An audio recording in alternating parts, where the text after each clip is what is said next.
Welcome to the Morning Update. I'm Erin Ramsey.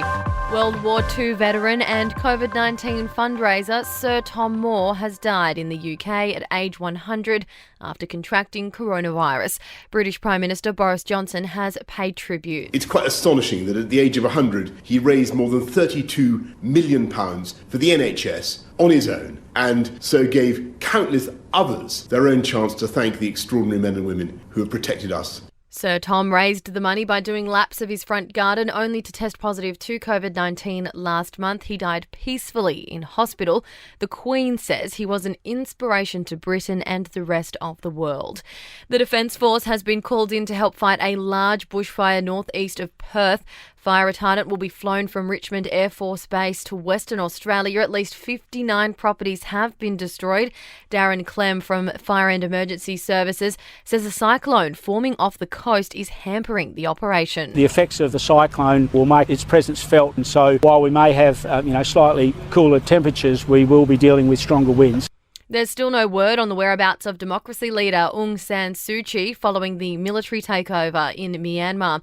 Independence campaigners say it remains tense as a lockdown continues. The people are very worried for the future of the country and how this military coup will descend into the darkness, and that is the worrying phases of the people. The military also tightened the security around the city of Rangoon. One of Donald Trump's lawyers has made extraordinary claims ahead of the former president's second impeachment trial in Washington. This process is completely unconstitutional, and this is a very, very dangerous road to take with respect to the First Amendment, putting at risk any passionate political speaker, which is against everything we believe in this country. That's lawyer David Schoen. The impeachment hearings begin in the US Senate next Tuesday.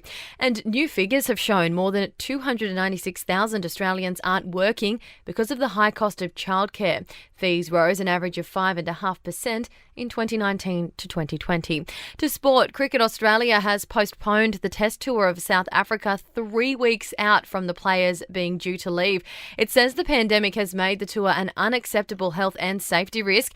The decision means Australia has virtually no hope of playing the Test Championship final at Lord's in July. And a backflip from Collingwood president Eddie Maguire, who has admitted he got it wrong in referring to the release of a racism report as a proud day.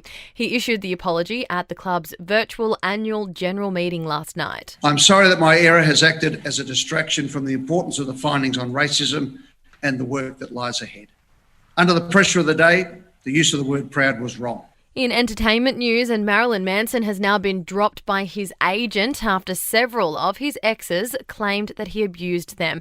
Actress Evan Rachel Wood is among the women accusing the singer of sexual and emotional abuse. Manson was also dropped from his record label. He has denied the allegations. Dolly Parton has revealed she turned down the Presidential Medal of Freedom twice. It's the highest civilian honour in the US. The singer says she first declined because her husband was unwell at the time and declined a second time due to COVID. And Crazy Rich Asians director John M. Chu has now signed on to take over making Wicked the Musical into a movie. The film was originally due to release back in 2019 before the original director bailed on production. And that's the latest from the Nova Podcasts team. We'll see you this afternoon for another episode of The Update.